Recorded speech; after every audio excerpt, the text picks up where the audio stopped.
We'll be discussing teen domestic violence and how it leads to other serious issues. We'll also be speaking a little bit about mental health and how it turns into more serious health issues in the future. So hopefully that this is informative. This will be a roundtable discussion. We'll be just sharing our thoughts, and hopefully you'll be sharing your thoughts as well with us. We are also streaming this on our YouTube channel and also on our Facebook, right? And we are also allowing you guys to complete one of our survey tools. The link will be provided to you in the chat on both our YouTube channel and our Facebook channel.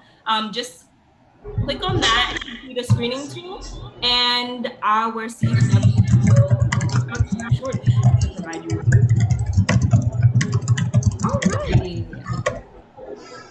So before we start, as people are falling in honor of Black History Month, we have put together a short tribute to some leaders in our community. So I hope you all enjoy, and then we'll be back shortly.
All right, awesome. I hope you all enjoyed our small little tribute to our civil rights leaders and icons in our community. We hope you all enjoyed.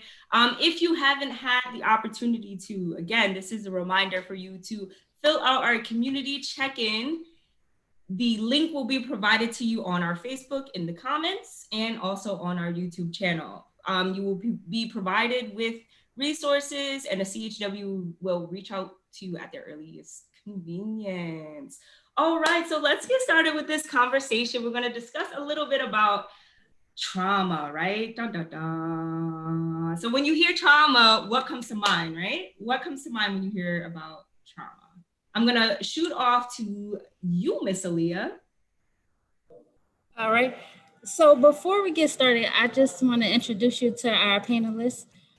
So I'll start with Miss Ashley. Hey everyone, CHW here in Philly. Hope you enjoy our program. All right, Miss Sophia. Yes, hi everybody. Welcome to our virtual health hour. And I've been a CHW for 6 months, and I'm looking forward to serving you in the community. All right, I want to give a shout out to Antonia. She is a CHW, and Francisca. They're holding down our social media platforms. And last but not least, I'd like to introduce you to our CHW supervisor, Ms. Sharice. One of our CHW training supervisors, along with Gwen. Shout out to Gwen. You're probably watching us streaming at home. So hello to you, and hello to all of our other CHWs that are probably watching us as well. Yeah. And yeah, so now that we have all introduced ourselves to you, we're going to get started with a conversation kickoff question. So I'm going to pull that up for all of you just really quickly.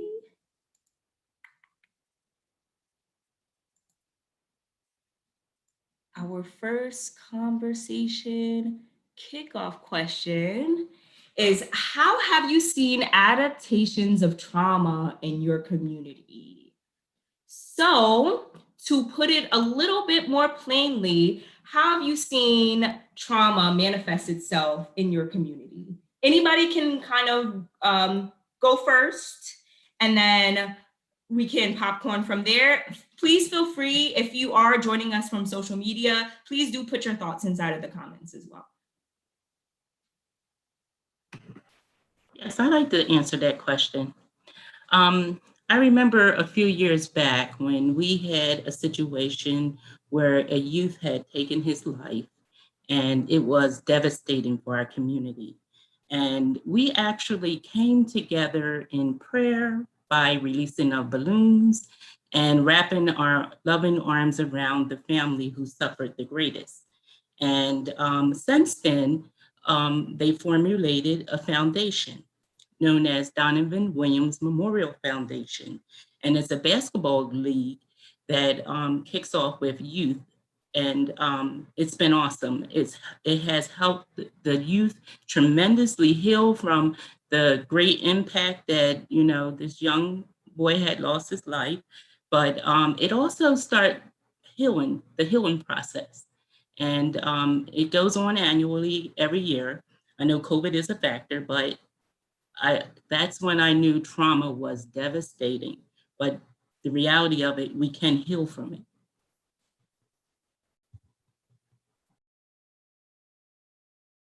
I apologize. Thank you for sharing that with us, Ms. Sophia. It's such a powerful way to kind of combat the issue of trauma. What about you, Ashley? I'm finding trauma exists within patients that I've been speaking with, clients rather, and it's a powerful experience to be able to help those individuals. Everyone has their own unique experience, but there's a lot of homelessness that I'm noticing that is through the clients that I'm speaking with. There's some homelessness that is happening, and that's the kind of thing that we as CHWs are trying to combat.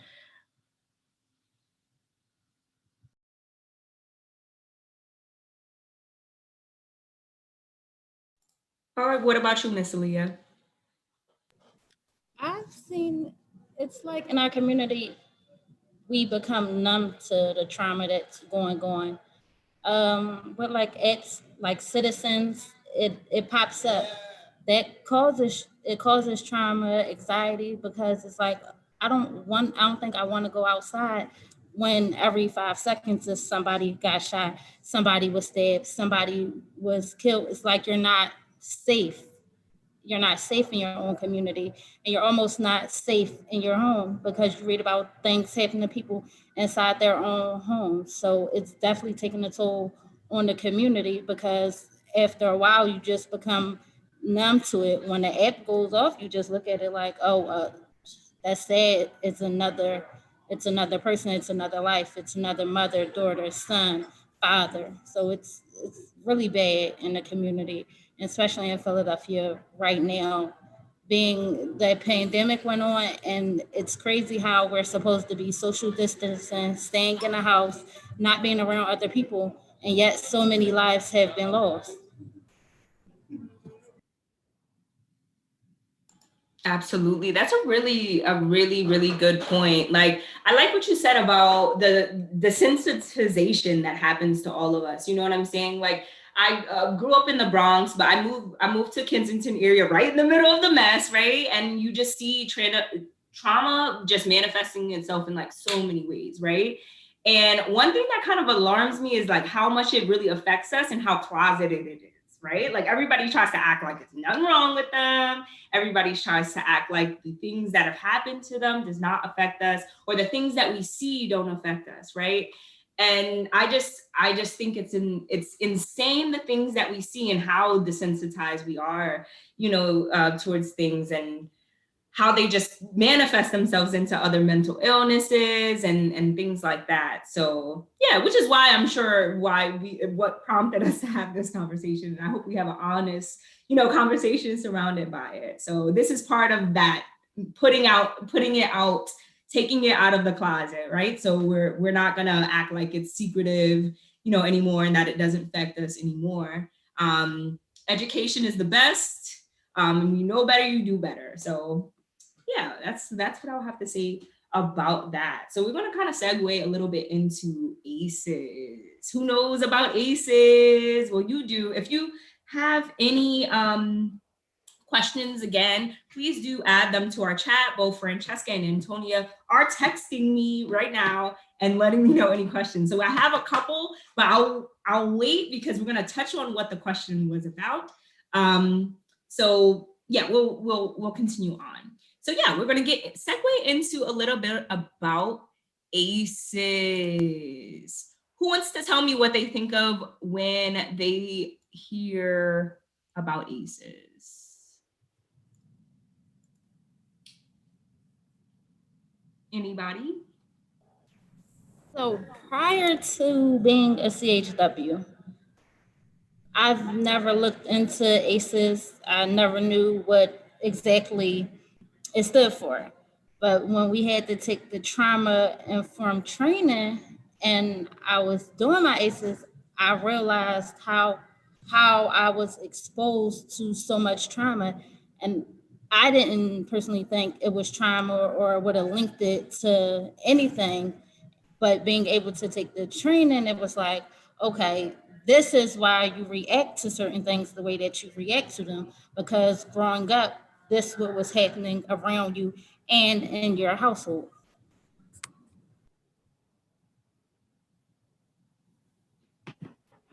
And I like to say, just like Aaliyah, before becoming a CHW, I didn't know much about ACEs. It just was a thing of, here's this problem and this is the situation. And we kind of just harbored those negative outcomes of what we see in our communities. But ACEs have helped me to fully understand that, things started from a small degree into a larger outcome. And I am very glad that I've gotten this newfound information. Awesome. Thank you guys for sharing what you know about ACEs. So again, like my fellow CHWs have touched on, ACEs are adverse childhood experiences. So these experiences, they can include things like physical, emotional abuse, neglect, caregiver mental illness, household violence, right? So you can use or see through this icon like how it kind of affects us. So the more ACEs a child experiences, the more likely he or she is to suffer from things like heart disease, diabetes, poor academic achievement and substance abuse later on in life. So just to give you guys a little bit of a better understanding of ACEs and how they affect us, I have a small video that I would like to share with you all. So just give me one moment. We will get that for you guys.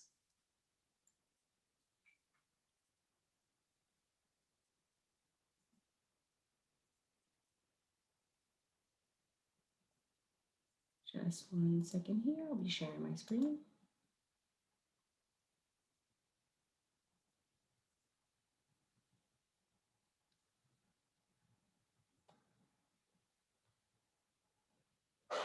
Sorry, we're having a little bit of technical difficulties here.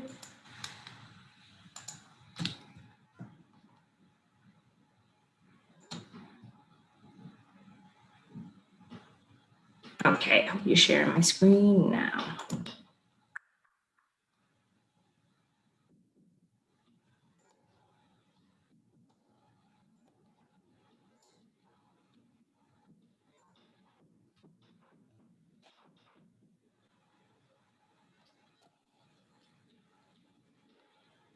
Okay. Hi, this is my neighborhood. Is everyone able to hear that? Are you guys all able to hear? Yes, but you may want to enlarge the screen. Okay. Here we go. I grew up in this building. This is a great community now, but it's had its share of problems. When I was a kid, our community had high unemployment, a lack of resources for families, and lots of kids hanging out with no adult supervision. You might have heard about adverse childhood experiences, or ACEs. ACEs are traumatic events in childhood, like abuse and neglect, that can increase risk for future problems. But they don't have to. The good news is that ACEs and their consequences can be prevented. Take me, for example. I was at risk for ACEs, and despite all the things that put me at risk, some pretty incredible people helped make sure that I wouldn't become another statistic. Come on, I'll show you around. That's Jackson. He's a cool kid. His dad left when he was 2, and his mom works 2 jobs.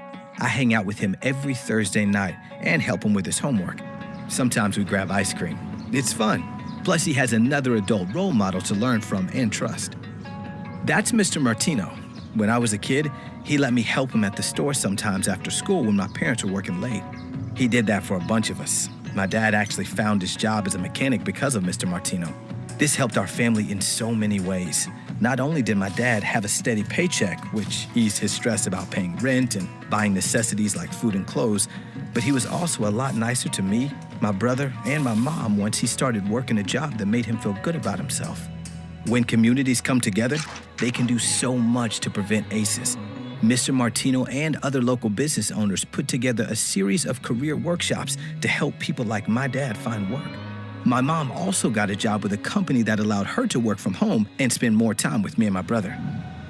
Mariana has just gotten out of a class about handling challenges of single parenting. The clinic offers free childcare so Mariana's daughter, Ella, can play while Mariana's in class. The class helps parents like Mariana develop positive parenting skills, not just for babies and toddlers, but for teenagers too. This is another way our community has come together to give families the resources they need, and just one more way to prevent ACEs. This was my school, Riverside Middle, right in the heart of town. These kids are here for a sponsored summer camp. This community-supported program helps families with affordable, quality childcare and helps kids get tutoring and learn life skills. When I was a kid, I spent a lot of time at this school all year long. There was one counselor, Miss Greer, who I remember more than anyone. She was a really good listener. Miss Greer helped me and my brother get involved in after-school activities like baseball and soccer. Our coaches were super nice and were mentors to us. Staying after school for practice kept us and a lot of other kids out of trouble. When schools help take responsibility for preventing ACEs, everybody wins. My life could have gone in a completely different direction. Studies show that ACEs can have long-term negative effects on kids' health and well-being that may last into adulthood and even continue in future generations. But by people and groups taking action, ACEs can be prevented. In fact, there are 5 known strategies that help stop ACEs before they even start. You can implement them in your own community, just like we did. How? By strengthening economic support for families, by changing social norms to support parents in positive parenting, by providing quality care and education early in life, by enhancing parenting skills to promote healthy child development, and by intervening to lessen harms and prevent future risk. So, now you know my story, and you've seen the prevention strategies in my community that helped me beat the odds. I had healthy relationships with my family and friends. I learned how to take care of myself and make good choices. And today, I'm a mentor to other kids who need some extra help so they don't become an ACEs statistic. Safe, stable, and nurturing relationships and environments are essential to prevent child abuse and neglect and to assure that all kids reach their full potential. Are you thinking what I'm thinking? Banana split? You got it.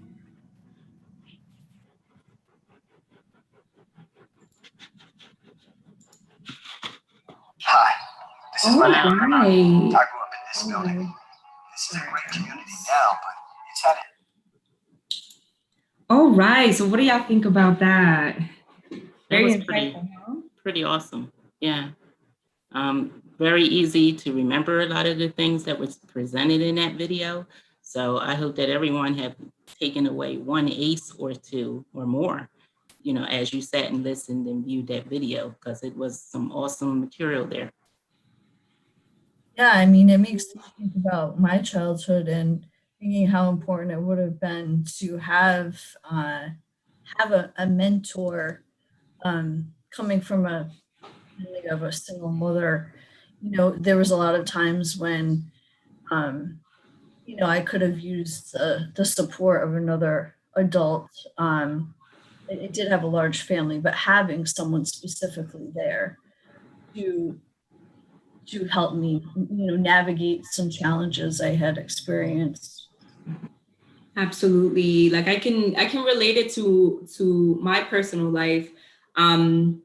Growing up, like having like a lot of gangs and all of that around and things like that, a lot of people, I don't know, it's like until I was taken out of that environment, like my parents sent me away to a boarding school when I was in middle school. And that's when I finally got the ability to have like mentors. And I think about it all the time about how different my life really could have been. Like the opportunities that were given to me, just having somebody to say, hey, you don't have to go that way, or you don't have to fight your life away, or you don't have to do all of these things, and letting me see my full potential, that has honestly like made all the difference for me. Yeah. I agree. Mentorship is very important, especially in the tender life of a young person. I mean, you can live in a community where things just look like it's going nowhere, but when somebody in that community reaches in and pulls you up, there's a whole different story that is going to be written at the end of those chapters of the life of those young people. Absolutely. Yes. Yeah, it brings me back to growing up and my mom always making me go to a program. And I was like, Mom, like, why? But like now I understand it was important not for me and my siblings to stay in the house. It was important to network and meet other people, because when it was time for me to go to college, one of my mentors was one of my references to get into school. So watching that video, it makes me want to continue to give back to my community and reach back and help a child get through what I got through. Because growing up in the hood is not easy, but you can make it out of it. And if once you make it out and you come and reach back and continue to reach back or implement a program, then there'd be more kids saved, more kids that's not in the house depressed, being abused, and feeling like they have nobody to talk to. If you just take that time out to ask them how their day was, or ask them what was going on or what's happening in school because their mom and dad is at work, and they don't have the time. Absolutely. Just to take a pause for a second, we did have someone make a comment on our Facebook. This is from Kyra Gell. And she says, in her perspective, she believes that trauma, which takes place in our communities, needs to be surrounded by a significant amount of support. Oftentimes in communities, when trauma is commonly repeated, people tend to become desensitized and see it as normal. Amen, somebody. When in reality, the numbness is taking a silent negative effect to individuals within the community, especially in our youth. The more they are surrounded around such negative trauma, it takes adverse effects upon them, and it can result in harsh experiences for their development. Let's go. Thank you, Kyra, for that insight. Yeah, thank you for that insight. You've said it all. You've said it all. So thank you for that. Yes, we're gonna continue on and move into our group activity. So this is called What's Your Score? So together we are going to complete a ACE. Hold on one second, let me get it pulled up.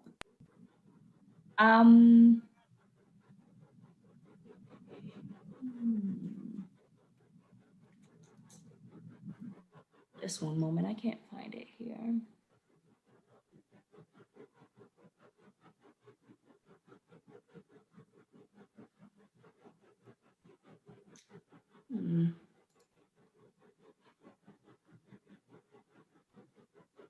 While I'm finding this, Ms. Sophia, would you mind just reading off the instructions really quickly, and then I'll just pull?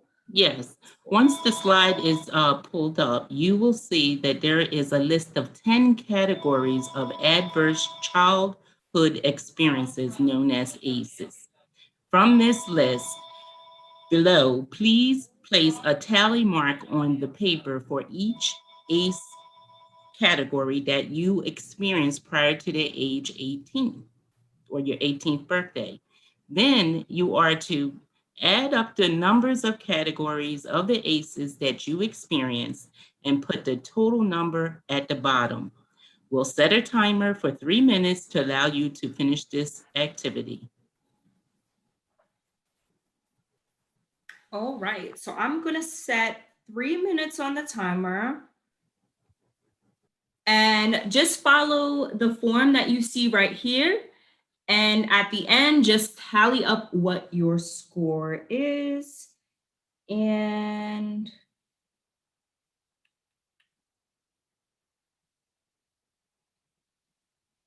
our 3 minutes start now.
All right, we have about 30 seconds left.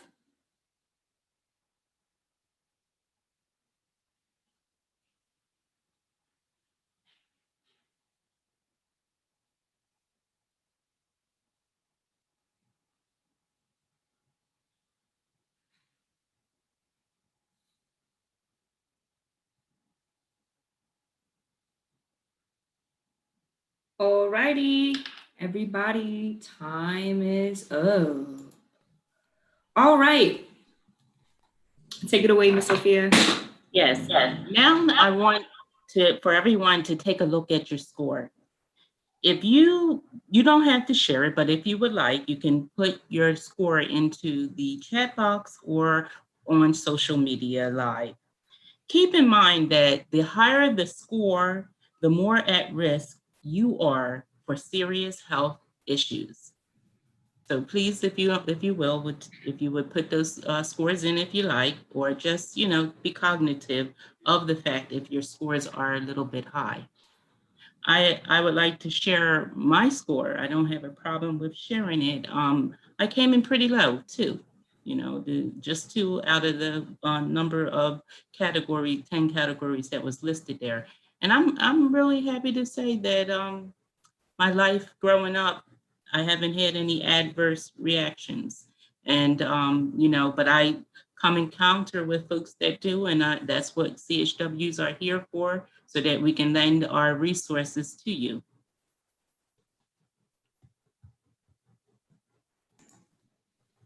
All right, so did anybody gain anything? If you are, again, joining us from at home, please do. You don't have to share your score with us, but just if you did the activity along with us, I'd like to know if you've heard of ACEs and how do you think your score has made an effect on your life? I would like to know. I am not going to share I'm not going to share my ACE score. I am not, but it's up there, y'all. It's up there. I'm not ashamed about it just because, I'm not ashamed about it, but it really does give me more, or gave me more insight as to like what's going on and how it could affect, all of us. And just because of that, I'm going to share this next slide with you all. And these are a little bit of facts on how, ACEs and trauma affect us. So Ms. Sophia, if you'd like to read this off. Yes. Looking at the chart here, people who have experienced trauma are 15 times more likely to commit suicide. That's pretty high. 2.5 times more likely to smoke tobacco. 3 times more likely to have serious job problems.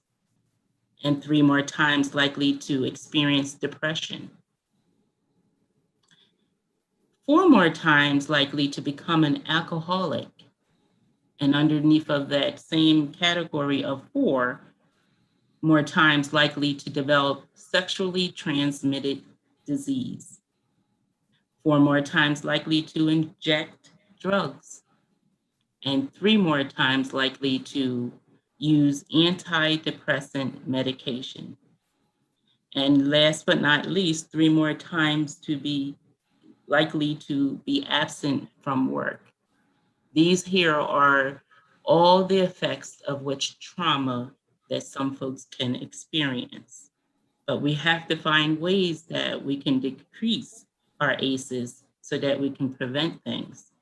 Because did you know that 21 million cases, there have been said to be 21 million cases of depression. That's a lot in our communities. And up to 1.9 million cases of heart disease. And 2.5 million cases of being overweight and obese. A lot of traumatic events. And this is the results of what comes of it.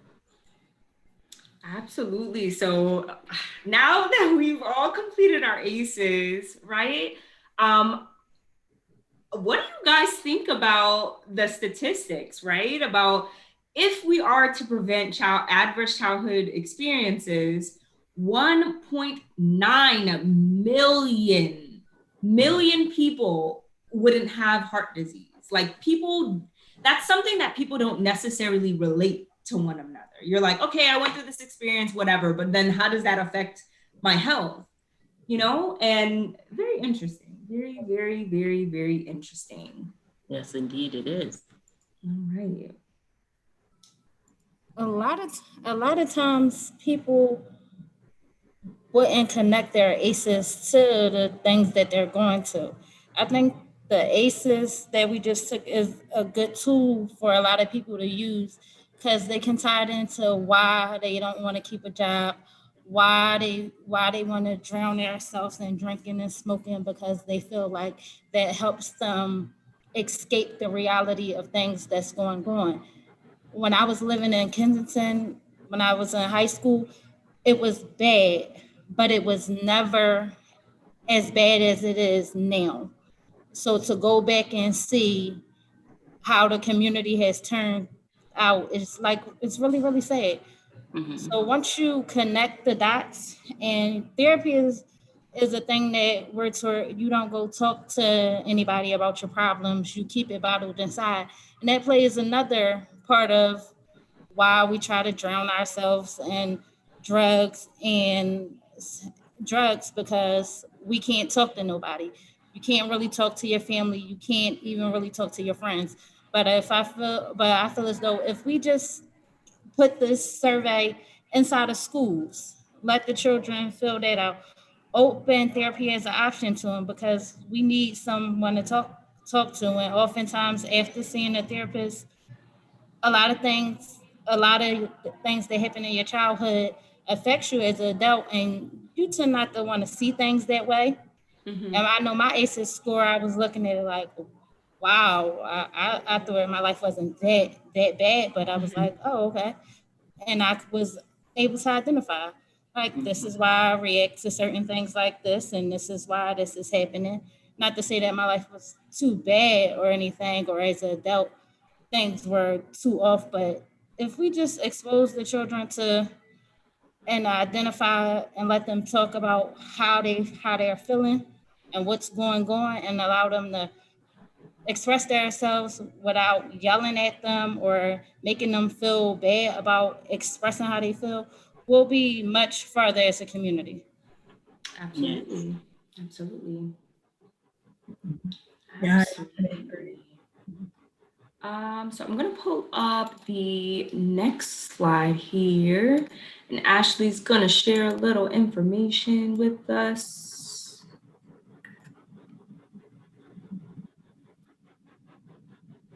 Okay, So here we have I hope you're able to see this. Oh, sorry.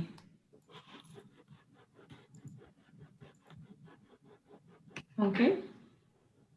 Yeah, so here we have the 3 levels of stress response.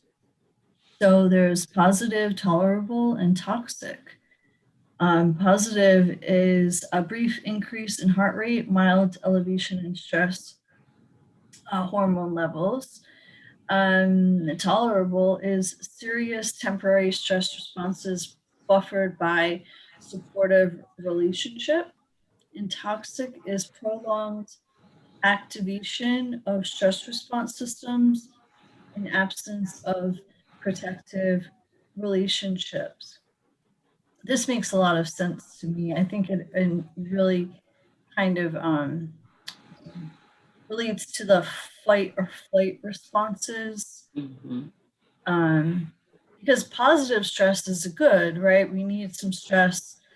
I was actually just watching a documentary on PBS last night involving children, and they had mentioned something about positive stress, right? Like we need some stress when we're taking a test, If we're in a competitive sports event, something like this, right? Like we need that good stress. But when that stress is activated all the time, especially in a child, right? Like that keeps that level of stress always heightened. And that's what we're trying to avoid.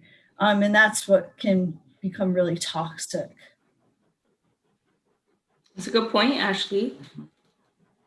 Awesome. It's just so amazing that our bodies are built with immunity within it to help us deal with fight and flight mechanisms. And it's just that when we get to that mid to the end of the stage of where your body can no longer tolerate it, that's when it is really toxic.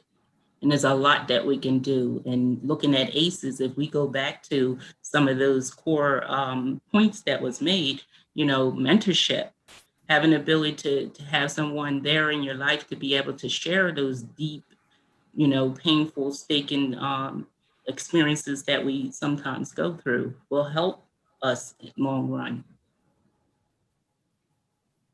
Awesome. That's a good point. Perfect segue. I pulled up, as soon as you said fight or flight, I pulled up the next slide. Perfect segue. So your brain basically has 4 ways that it responds to stress. Like I know that most people have heard of, you either fight or you flight, but there's a little more to that. You might fight, you might flight, you might freeze and not know what to do at all, or it might bond. Unfortunately, our brains sometimes do. Have you guys ever heard of the phrase trauma bonding? Have you guys ever heard of that? I don't think I've heard of that one. No. You haven't? Okay. So it's like, that's pretty much how your brain reacts to it. It'll either like connect to the experience, you'll freeze because you're afraid, you'll run, or you'll fight it out. That's just how our brains pretty much work things out. So now this is going to open up to our next open discussion question. I put 2 right here, but since we did have a question from Miss Gloria Cartagena, who is one of our CHWs as well. I'm going to go ahead and pull that up because she did have a question that was surrounded around stress management. So here we go. Oh, we have a couple. Oh, wow. We're popular today, guys. Thank you guys for participating at home. I really do appreciate this. This is fun. Okay, and here we go. So she's asking about what are some things that we can do to calm ourselves down when we're feeling stressed. So what do you do when you're stressed? Aaliyah, let's go with you. Aaliyah, what do you do when you're stressed? Meditation, taking walks is a good thing. Like I like to walk. So if something's really bothering me, I'll take a long walk, think about what's going on, and then that brings me back in. Meditating, having time to myself, listening to soothing music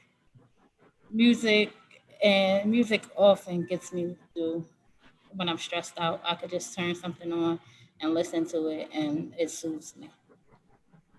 All right, what about you, Ashley? Yeah, I'm all for the physical activity, the walk, the yoga, and the nap. Right, that's physical. That counts. Naps are good. Yeah, naps are good. Yeah, I mean, I can really relate to everything you just said, Aaliyah. Music always does the thing right. Self-care is so important. I have found myself not doing as much as I need to lately. So this probably will ignite the fire a little more. But yeah, the walk is a good one. I really like a nice brisk walk. So what about you, Miss Sophia? Well, I enjoy writing. I get so much out of writing because when something really stresses me out, and if the negative powers thereof is still affecting me, if I write them down and get it all out, I'd rather put it on paper than to actually have, said it out loud where I probably would regret it later on. But writing just always give me that outlet to be able to, bring me back to full center. Yes. Oh, that's good. That just reminded me of, I don't know if it was Oprah I was watching, but she was saying something about like writing angry letters and then like ripping it up, like of all the things that you want to say that are like not okay. That's a good stress management technique. And it really allows you to have insight before you actually put that out there, because when you put those words out there, they're hard to take back, because they're going to cling to the individual who you gave it to. But I just learned that, writing is my, go-to when I'm feeling like I'm stressed out. And usually in my writing, there's never too much negativity. It really becomes positive for me, because it gives me ideas, as to, how I can help manage myself with issues, or maybe, lend a bit of advice to others. That's awesome. Yes. I forgot about writing. I use that one too. That is a really good one. I actually write every morning. Yes. Mm-hmm. Is it like journal entries you do, or like just whatever? No, it's like journal. Oh, I'm sorry. Go ahead, Ashley. Oh no, it's okay. No, I was gonna say they're called morning pages, and I do them every morning because I learned it from this Artist's Way thing I always talk about. So every morning I write 3 pages, and it helps just to relieve whatever is going on. Yes. Yeah, journaling is powerful. What about you, Sheree? What are your methods? I have bath time. I don't know. It's something about like just sitting in the bath and then just letting the water like rise. It's like refreshing. Like it's really refreshing for me. That's like how I reset. I also am a big reader. Like I like to, like, if I'm stressed in my everyday life, I like to dive into somebody else's life and see what's going on with them for a little bit. Even if it's like, I don't know, a drama book, or maybe even watch some reality TV. I don't know. I'll watch somebody else's drama instead of my own. So there's that. I like to color. I like to draw. I don't know, whatever. Listen to music, whatever I'm doing at that particular time. I like to play Sims or video games, like anything, whatever. Like whatever. It just depends on the thing. Great, good for me that like I used to have one thing that I used to do, like taking the bath was the one thing, but as I've gotten older, it's like I need a couple more things that I need to do to relieve my stress, because the bath ain't it all the time. So yeah. Did any of our viewers type in anything that they do? Yes, that's why I keep looking down at my phone. Katsy says that she paints and she draws and she also does music. Shout out to Katsy. When gospel music and she drives around. Okay. Let's see. Oh, another thing from Gloria, she mentioned about ACEs. She's saying ACEs help her deal with her pain on the inside, that I was struggling with myself of traumatic issues I was experiencing from growing up. But now I can help others because I can relate to them and have an understanding of what she's doing. That's beautiful. That's beautiful. I think it's something powerful in seeing those traumatic experiences and just having that little bit of resilience, right? And saying like, this is not going to stop me. I'm going to keep going, right? So thank you, Gloria, for that. That was very powerful.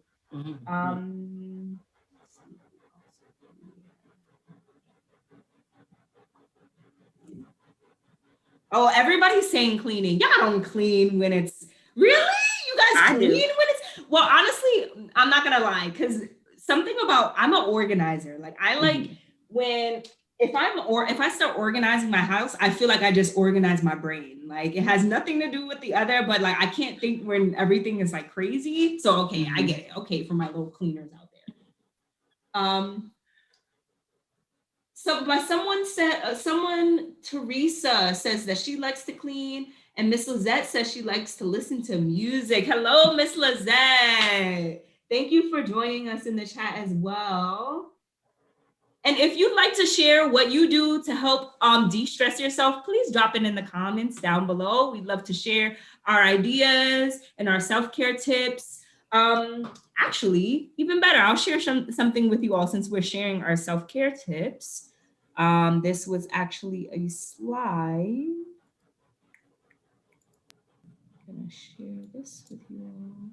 Sorry.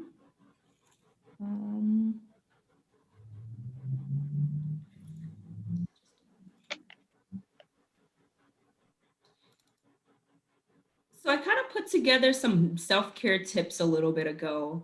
And I think these are all good things that you can possibly do to de-stress yourself. Here they are right here. So these are some self-care tips. I will turn them into a PDF and drop them into the comments in our Facebook, just so you can download them and keep them for yourself. So some things that we have here on stressful days, you can create a gratitude list. So during stressful days, create a short list of things that you're grateful for. You can also unplug. Unplugging or taking time away from social media, technology can help alleviate stress. Spend time doing manual activities like reading or board games. Bath time. Treat yourself to a warm bath. Baths can ease muscle tension, decrease stress, add essential oils or bubbles in your favorite bath bombs. Meditation, just 10 minutes of meditation each day can decrease stress and anxiety, heighten creativity, and improve your concentration. Vision boards, create a vision board with goals you'd like to achieve, fill it with positive images that bring you joy. And then lastly, like Ashley and Aaliyah, exercise. Exercise can increase endorphins and serotonin in your brain. Those are called neurotransmitters. They're what make you happy or bring you joy. They're the chemicals that bring you joy. So yeah, these are some things that you can do. Please feel free to use our self-care tips.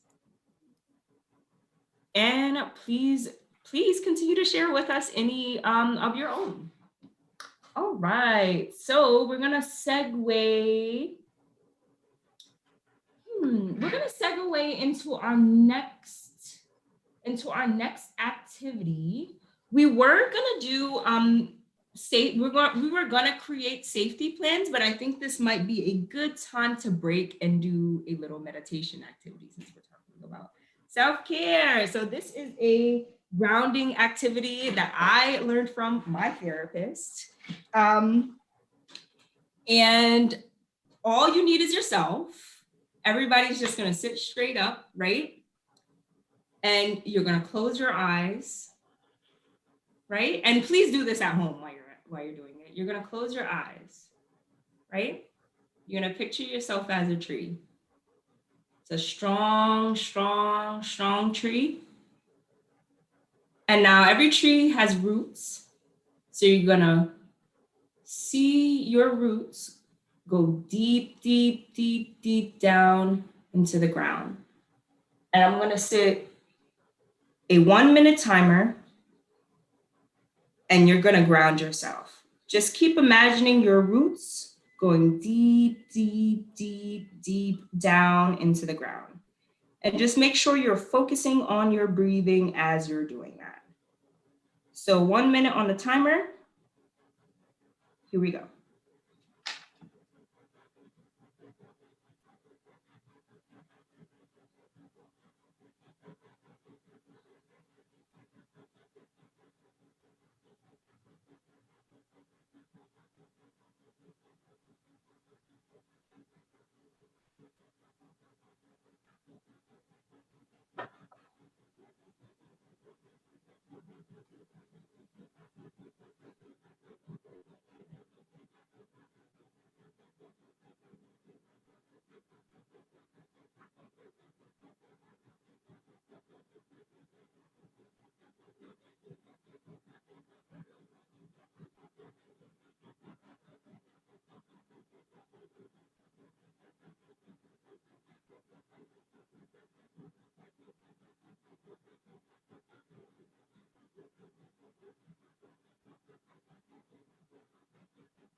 All right, our 1 minute is up, everyone. How'd that feel for everybody? Do y'all feel grounded? Yes. Y'all feel grounded? Like I've been recalibrated. So that's a good, there's a couple of grounding exercises you can do. YouTube may be your friend if you like small little mindfulness activities. But mindfulness is a really good way to manage your stress. And small things like that you can do during your day. Even if you're working, anybody can take a minute to themselves to ground themselves and restart, right? So we have about 5 minutes left. So I want to open this up for any questions that we may have from our audience. Please, this is open forum. I apologize. This is open forum, so please do feel free to ask any questions. Please excuse Aaliyah. She's on her way back in. She had a little technical difficulties, but we'll just give a couple seconds for you guys to add any questions that you have for us as CHWs in the chat. By the way, again, I will continue to plug this because it will be super helpful to you all. Please, if you are in need of any resources, please do reach out to us. The chat will have the link for you to complete our community check-in. You'll be provided with resources, and a CHW, one of us, will reach out to you at your earliest convenience. So as we're just waiting for Leah, just one moment. I'm just gonna wait for any questions to come in as we're waiting.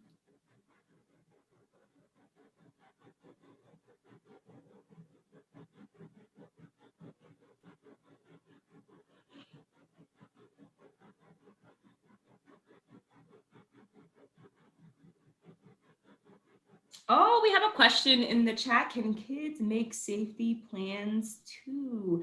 Of course, yes, children can make safety plans. So what a safety plan is, I'll just give you guys a little bit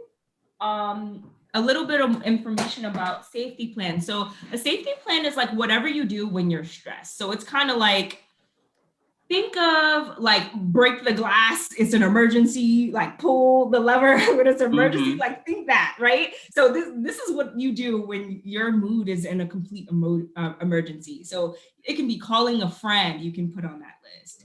It can be cuddle your cat. It can be anything that brings you joy. It's something that you can do in a split second, that wherever you are, you can bring yourself back to center. So that may be something like an activity that we did just a second ago, like a mindfulness activity, or anything in between.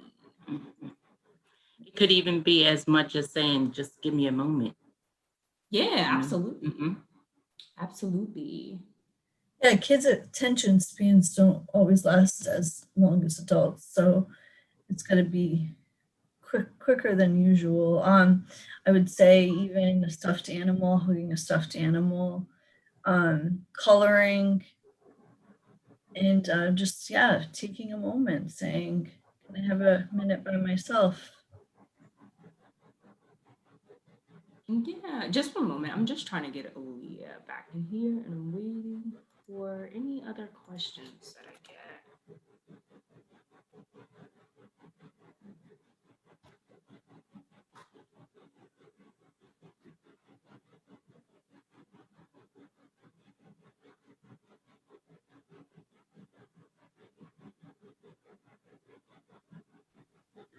I see her. There she is. Oh, yay, you back. Yay. All right. Yeah. So I'm just waiting for any questions. So since no one has any questions just yet, oh, wait, one more question, hold on. I think social media is an amazing thing. You can just get questions from anywhere. Oh, that's a really good point. Antonia, one of our CHWs in the chat, she's put, depending on the age, some might need to know what their each emotion means. Yes. Yes, Antonia told us during one of our meetings about an activity that she does with her son, where she has like it's like a small, like a paper that has like facial expressions. And it's like, which one are you today? And those are really good activities or tools that you can use with your children to see where they're at or gauge where their attitude is. And that's a good way to, that's a good way to start getting kids to start expressing themselves or expressing their emotions in a positive way, right? Mm-hmm. So thank you for that. Thank you for adding that, Antonia. Okay, so it is now 4:30. We want to thank you all for joining us for this month's Virtual Health Hour. We will be back again next week with another Virtual Health Hour. And we hope you enjoyed. Please complete our screening tool. And yes, please see us at nkcdc.org/resources. And there you can contact us as CHWs, and we will be able to reach out to you with anything that you need. Anything else you ladies would like to add? I have a number here that they can text as well if you'd like me to share that. Oh, yes. I don't know the text number right off my head right away, but please do add. Ashley, can you remind everybody of the text number? Yes, it is 833-901-2072. And I'm going to repeat that. It's 833-901-2072. You could also email connectors@nkcdc.org. Mm-hmm. And then we have another email as well, that's resources@nkcdc.org. So those are all the ways that you can reach us as CHWs. And I hope you all enjoyed this session and took something from it. Anything you'd like to add, Ms. Sophia, before we wrap up? I just say take your aces with you. That's right. All right, awesome, guys. Thank you for having such a productive conversation, and thank you all for joining us at home. You have a great day.